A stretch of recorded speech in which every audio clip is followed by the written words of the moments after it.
नमस्कार। ज्ञान के केंद्र में आपका हार्दिक स्वागत अभिनंदन। आज हम पढ़ेंगे कक्षा 9 का। 9 के अंदर ही आपके जो नया पैटर्न आया है उसके अंदर 20 में से ले रहे हैं हम काव्य खंड का पहला लेसन। वैसे 1-2 क्रम मैंने दिया हुआ है, 1 से लेकर 8 तक गद्य भाग है और 9 से लेकर आगे जो पाठ है वो काव्य खंड मतलब पद्य भाग बनाया गया है। तो हम पाठ नंबर 9 से शुरू कर रहे हैं मतलब काव्य खंड से। आपकी जो किताब आई है क्षितिज उससे, ठीक है। तो काव्य खंड में जो पहला पाठ है आपका वो है कबीर की साखियां और शब्द। 2 चीज दी हुई है। सबसे पहले हम कबीर का परिचय देखते हैं, उसके बाद में उस कबीर की साखियां देखेंगे और अगला वीडियो में कबीर के शब्द हम इस पाठ के प्रश्नों। तो शुरू करते हैं। आज का हम टॉपिक 2 है हमारा कबीरदास जी। सबसे पहले कबीरदास जी का जीवन परिचय देखते हैं। तो कबीरदास जी का जन्म हुआ है 1391 ईस्वी के अंदर। होता कहाँ है इनका जन्म? काशी के अंदर, ठीक है, काशी में। और हम विक्रम संवत देखे अगर तो सन से विक्रम संवत 57 साल आगे होती है। तो इसकी हम अगर जन्म की विक्रम संवत देखे तो विक्रम संवत क्या होगी? 1455, ठीक है। 1391 है सन, और ऐसे अगर हम 57 साल आगे देखें, इसमें 57 साल जोड़ दिया जाए तो कितने हो जाएंगे? 1455। तो विक्रम संवत है 1455। तो आप ध्यान रखना, जहाँ जन्म दिया हुआ है कबीर जी का सन में दिया हुआ है यह विक्रम संवत के अंदर, ठीक है। तो विक्रम संवत हम देखें तो 1455 होगा और सन के अंदर अगर देखें तो 1391 ईस्वी के अंदर। और जन्म होता कहाँ है? काशी के अंदर।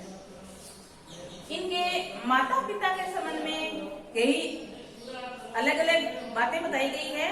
कहते हैं कि इनका जन्म एक विधवा ब्राह्मणी के गर्भ से हुआ है और उस ब्राह्मण ने लोक लज्जा के कारण लहरतरा तालाब के पास इसको किशोरावस्था में छोड़ दिया था।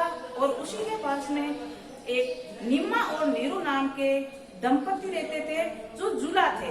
जुला मतलब जो कपड़े वगैरह बनाने का कार्य करते हैं ना, का उसको जुला बोलते। तो उनके कोई संतान नहीं थी, निसंतान थे। जैसे ही इनको जुला दोनों ने दंपति ने छोटे शिशु को तालाब के पास में देखा तो पास में उसने गए और उसको लेकर अपने घर चले गए और उनका लालन पालन किया। तो जो इनके कबीर जी का जिसने लालन पालन किया है उन माता पिता का नाम क्या है? नीरू और निमा, ठीक है। और इसकी पत्नी का नाम है कबीर जी की लोई। और कबीर जी के 2 संतान थी, एक पुत्र और एक पुत्री। तो पुत्र का नाम है कमाल और पुत्री का नाम है कमाली। तो ये इनकी संतान हो गई। और ये कहते हैं कि कबीर जी बिल्कुल अनपढ़ थे, उन्होंने कभी शिक्षा प्राप्त नहीं की थी। कमल कागज हाथ में छुए, मतलब कमल और कागज को कभी भी कबीर जी ने हाथ से छुआ तक नहीं था। सत्संग में और कई सभाओं में इन्होंने अपना ज्ञान प्राप्त किया। तो इनके गुरु को देखें हम तो गुरु का नाम है रामानंद, ठीक है। और इनके शिष्य हैं जिसका नाम है धर्मदास, ठीक है। और इसकी जो रचना है कबीर जी की रचना है बिज्जक। बिज्जक जो रचना है वो धर्मदास ने ही लिखी है, क्योंकि मैंने आपको बताया कबीर जी अनपढ़ थे। तो धर्मदास कबीर जी कहने पर या बताने पर धर्मदास ने जो इसका शिष्य था उसने बिज्जक लिखी। और बिज्जक के 3 भाग बना दिए गए, जैसे शाक्ति, शपथ और रेमेनी। ये 3 इसके क्या बना दिए गए? बिज्जक के ही भाग बना दिए, ठीक है। और कबीर जी की मृत्यु देखे हम या निधन वो हुआ है 1518 ईस्वी के अंदर, ये सन की बात बता रही हूँ आपको। अगर विक्रम संवत को करना है तो 57 साल इसके अंदर आपको काम करने पड़ेंगे, जोड़ने पड़ेंगे, ठीक है। तो निधन होता है और होता कहाँ है? मगहर के अंदर, मगहर में, ठीक है।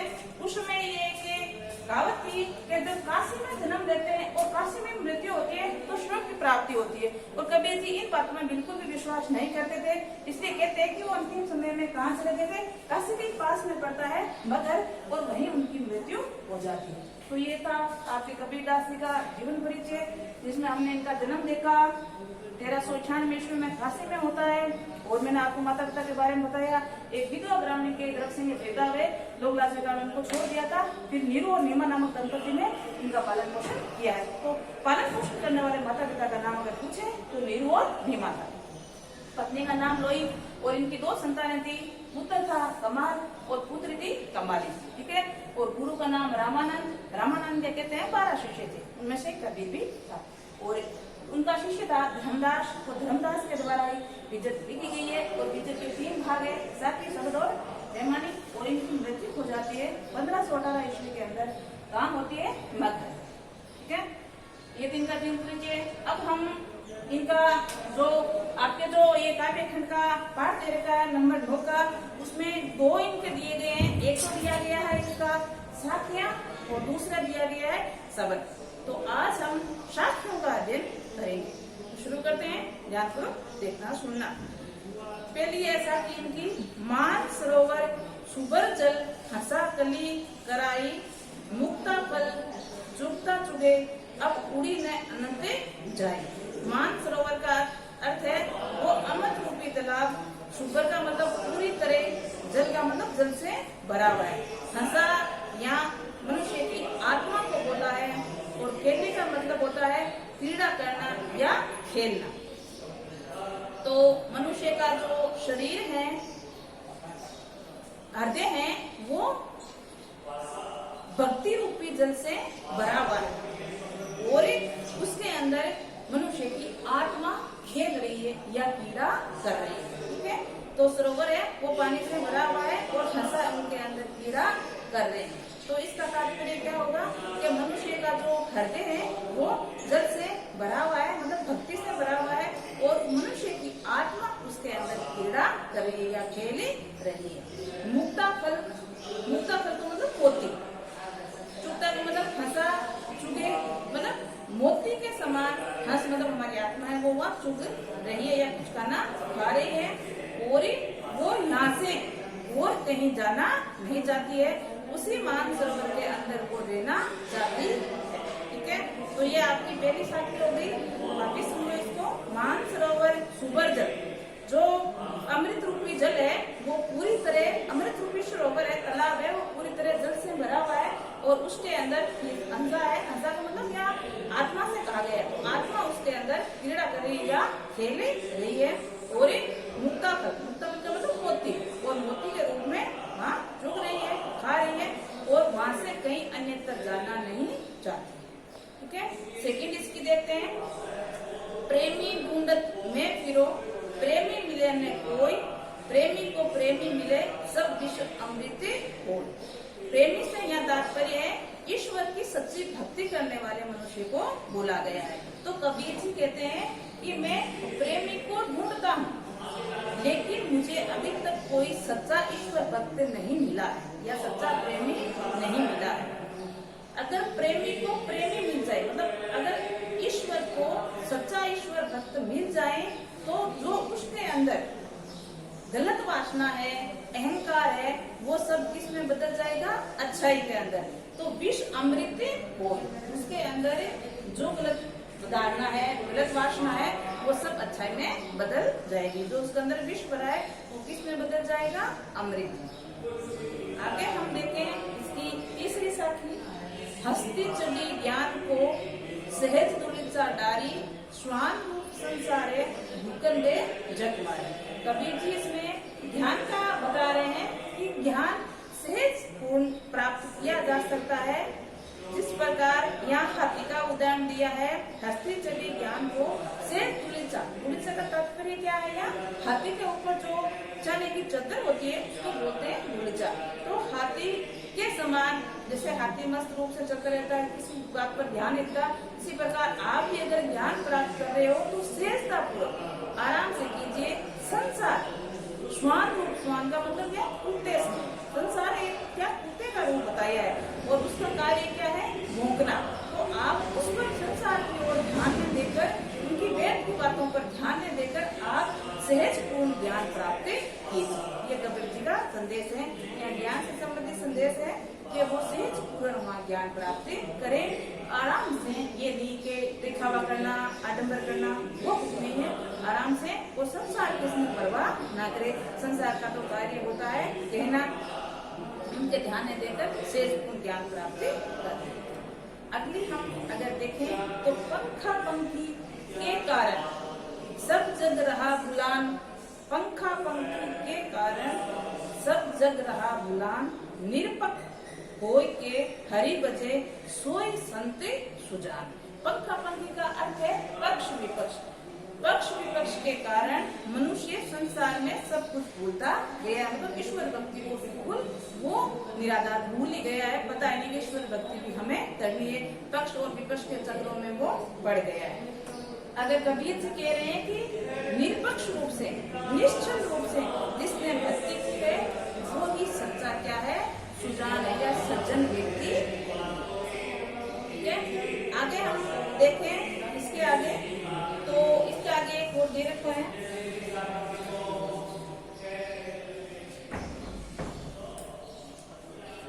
अगला हम देखें तो एक बार पंखा पंखी का वापिस वर्णन देख लीजिए। पंखा पंखी के कारण सब जग रहा भुलान। पंखा पंखी मतलब पक्ष विपक्ष के कारण जब मनुष्य संसार में आ जाता है तो इस प्रकार का वातावरण देखता है, पक्ष और विपक्ष, वो उसी के अंदर वो रह जाता है। ईश्वर की भक्ति करना वो स्वाता भूल जाता है। तो कबीर जी कह रहे हैं कि सच्चा सज्जन या सच्चा मनुष्य वही है जिसने निरपक्ष रूप से ईश्वर के भजन किए हो या ईश्वर को भक्ति की हो, वही सच्चा क्या है, संत है या सच्चा सज्जन पुरुष है। ठीक है, अगला हम देखें, हिंदू हुआ राम कही, मुसलमान खुदाई, कहे कबीरा सो जीव का, सो दहु के निकट न जाए। इसमें कबीर जी कहते हैं कि हिंदू है वो राम करते, राम राम कहते मरते, और जो मुस्लिम है वो अल्लाह कहते हैं। मतलब अलग अलग अपने धर्म का वो नाम लेते हैं। जैसे हिंदू होगा वो राम राम कहेगा और मुस्लिम होगा वो अल्लाह अल्लाह पुकारेगा। मतलब उनका जीवन उस तक ही सीमित है। वो भेदभाव रखते हैं, राम का, राम के ही कारण या उनके मंदिर वगैरह में जाना, और मुसलमान है अपने अल्लाह को याद करना, मस्जिद वगैरह में जाना। ये दोनों में क्या है, भेदभाव है। लेकिन कबीर जी क्या कहते हैं कि वही सच्चा मनुष्य है या वही जीवन जीता है जो इन दोनों से दूर, मतलब इस भेदभाव से वो दूर है, निष्पक्ष रूप से अपनी भक्ति का कार्य कर रहा है। ना तो हिंदुओं के से राम को याद करता है और ना ही मुस्लिम से अल्लाह को याद, क्योंकि कबीर जी है वो ईश्वर के निराकुल रूप को मानते हैं, उसमें ना कोई बिल्कुल पक्षपात रखते नहीं है भक्ति के रूप में। तो कबीर जी कह रहे हैं कि वही संसार में जिया है, वो रहा है या जी रहा है जिसने इन दोनों के बीच का भेदभाव भुला दिया है। ना तो हिंदू रहा है, ना मुसलमान, ना राम को पूजा है और ना ही अल्लाह। ठीक है, आगे हम देखें इसकी अगली, काबा फिर काशी भैया, रहीम भैया रहीम, मोटे चून मेदा भैया, पेटी कबीरा जी। कबीर जी कह रहे काबा, काबा क्या है, मुस्लिम का पवित्र स्थान जहाँ ये मक्का हज की यात्रा करते हैं, और काशी क्या है, हिंदू का पवित्र स्थान जहाँ ये अपनी तीर्थ यात्रा करते हैं। तो कबीर जी कह रहे हैं कि मेरे लिए दोनों समान ही है, उसमें मेरा कोई भेदभाव नहीं है। मुझे काबा काशी लगता है और काशी वो काबा लगता है। राम भैया रहीम, और राम और रहीम में मेरे कोई अंतर नहीं है, कोई भेदभाव नहीं है, दोनों मुझे समान ही लगते हैं, चाहे राम कहो चाहे रहीम कहो। तो दोनों में कोई अंतर नहीं है, चाहे काशी को ले लीजिए, चाहे काबा को ले लीजिए, चाहे राम को ले लीजिए, चाहे रहीम को ले लीजिए। और इसका उदाहरण क्या देकर बताया है, मोटा चून मैदा भैया, गेहूं से हम मोटा आटा भी बना सकते हैं और उससे मैदा भी तैयार कर सकते हैं, और दोनों से हम कुछ भी भोजन बनाकर जीम सकते हैं या खाना खा सकते हैं। तो कहने का तात्पर्य दोनों में अंतर नहीं है, चाहे मोटा खून प्राप्त करो चाहे मेधा प्राप्त करो। ठीक है, अगर दूसरे अर्थ में हम इसका ले उदाहरण का तो ऐसा ले सकते हैं कि 5 प्रकार के अनाज को हम एक साथ अगर पीस लिया जाए तो हम उसमें फर्क नहीं कर सकते, या उसमें से ये बता नहीं सकते कि कौन सा चना था, कौन सा गेहूं था, कौन सा बाजरी, तो वो एक समान हो जाता है। इसलिए कबीर जी कहते हैं मैं सबको एक समान ही मानता हूँ, उसमें कोई भेदभाव नहीं रखता। तो ये मोटे चून वाला कबीर जी ने उदाहरण देकर बताया है। ठीक है, आगे हम चले इसकी अगली शाखा के अंदर। क्या कहते हैं कबीर जी? ऊंचे कुल का जन्मिया जे करनी ऊंच ना हो, सुबरन कलश सूरा बरे साधु निंदा सो। कबीर जी कह रहे हैं कि ऊंचे कुल में जन्म लेने से व्यक्ति ऊंचा नहीं बनता, अपने कर्मों से या अपने कार्य से ऊंचा होता है। किसी भी श्रेष्ठ कुल में जन्म ले लिया लेकिन उसके गुण बिल्कुल अच्छे नहीं है तो वो कुछ नहीं बन सकता। और कोई व्यक्ति है वो निम्न कुल में जन्म लिया है और उसके गुण बहुत अच्छे हैं तो गुण के कारण मनुष्य की पहचान बताई है कबीर जी ने। इसमें कबीर जी ने एक उदाहरण देकर बताया है, सुब्रन मतलब कलश, मतलब सोने से बने हुए कलश के अंदर अगर हम सूरा मतलब शराब भर दी जाए तो सज्जन व्यक्ति उसकी निंदा ही करेंगे। कारण बताया है क्योंकि कलश तो वो अच्छी बात का धातु का बना, मतलब सोने का बना हुआ है, लेकिन उसके अंदर डला हुआ पदार्थ है वो निम्न है, तुच्छ है, तो उसकी सज्जन पुरुष निंदा ही करेंगे। तो ये इसका उदाहरण देकर बताया है। एक बार हम साथ में उनको वापिस दोहरा लेते हैं तो ताकि अच्छी समझ में आ जाए। वापिस हम देखें, पहला मान सरोवर सुबर जल हंसा कली कराई, मुक्ता फल चुगता चुगे अब पूरी अनंत ने जाए।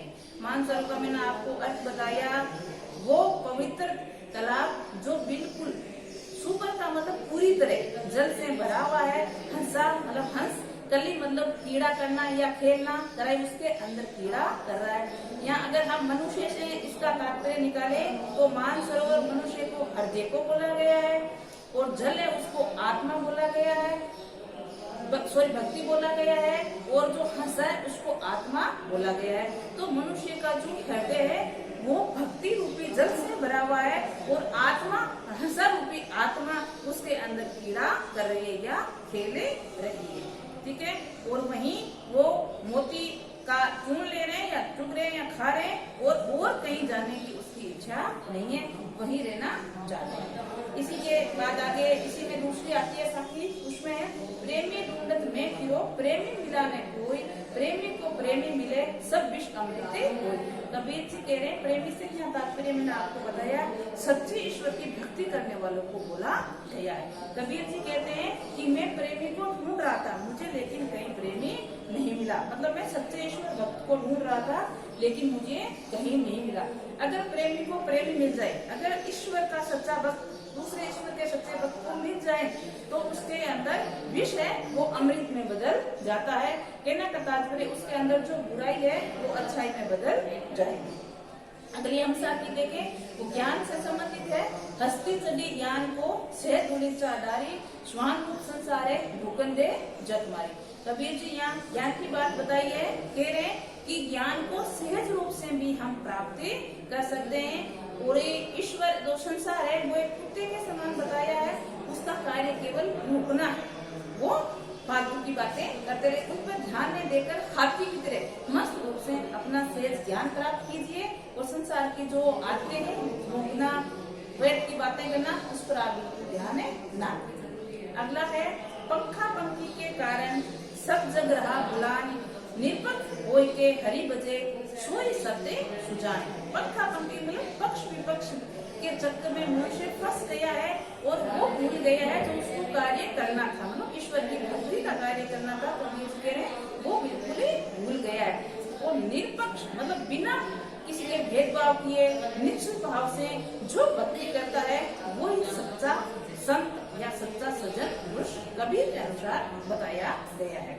अगला हम साथी देखें तो हिंदू हुआ राम कही, मुसलमान खुदाई के कबीर सो जीवता, तो दोनों के निकट ना जाए। कबीर जी कह रहे हैं कि राम जो हिंदू है वो राम नाम कहते हैं और मुसलमान है वो अल्लाह अल्लाह, और दोनों का जीवन समाप्त हो जाता है। लेकिन संसार में सच्चा जीवन वही प्राप्त करता है जो दोनों के पक्ष विपक्ष के चक्कर में नहीं पड़ता है या दोनों के भेदभाव नहीं करता है। राम और रहीम को दोनों को सेम ही बराबरी समझता है। वही सच्चा क्या कहलाया है, अपना सच्चा जीवन प्राप्ति संसार में किया है। अगला हम साथी देखें, काबा फिरे काशी भया रहम भया रहीम मोटे चून मेदा भया बैठी कबीरा जिम। यहाँ भी कबीर जी ने ये पक्ष विपक्ष की बात की गई है। काबा मुसलमानों का पवित्र तीर्थ स्थान है और काशी है वो हिंदुओं का पवित्र स्थान है और राम मतलब हिंदू से संबंधित है, रहीम मतलब मुसलमान से। तो कबीर जी कह रहे हैं कि मुझे इसमें कोई बिल्कुल अंतर नजर नहीं आता। काबा मुझे कैलाश लगता है, काशी लगता है और काशी मुझे काबा नजर आता है और राम में रहीम और रहीम में राम मुझे नजर आता है। इसका उदाहरण ये मोटे चून से बताया है। गेहूं से हम 2 प्रकार के अनाज तैयार कर सकते हैं, मोटा अनाज भी और मैदा भी बना सकते हैं। उसको हम पकाकर भोजन बनाकर उसको खाया भी जा सकता है। अगर हम दूसरी ओर से इसका उदाहरण लें मोटे चून का, तो ये कह सकते हैं कि 4-5 प्रकार के अनाज एक साथ अगर पीस दिए जाए, आटा बना दिया जाए उसका, तो हम बाद में उसकी पहचान नहीं कर सकते कि इसमें कौन सा अनाज कहाँ है। ठीक है, तो एक समान हो जाता है और उसको हम खाना या रोटी पकाकर खा सकते हैं। अगला है, ऊंचे कुल का जन्मिया जे करनी ऊंच न होय सुब्रन कलश सूरा बरे साधु निंदा शो। कबीर जी के अनुसार ऊंचे कुल में जन्म लेने से व्यक्ति उच्च नहीं होता, अपने कर्म से होता है या अपना कर्म से होता है। इसका भी बहुत अच्छा कबीर जी ने उदाहरण बताया है कि सोने के कलश में अगर शराब भर दी जाए तो सज्जन पुरुष उसकी निंदा ही करेंगे। यहाँ एक छोटा क्वेश्चन भी बन सकता है, आप ध्यान रखना। कबीर जी ने कौन सा उदाहरण देकर बताया था जिसमें ऊंचे कुल का मिलता है? तो ये सोने के कलश में अगर शराब भर दी जाए तो सज्जन पुरुष उसकी निंदा ही करेंगे। ठीक है, तो ये थी हमारी आज की कबीर जी के परिचय और साथियां। कल हम अगला कबीर जी का टॉपिक है शबद और इसी पाठ के प्रश्न उत्तर करेंगे। तो आज के लिए इतना है। नमस्कार।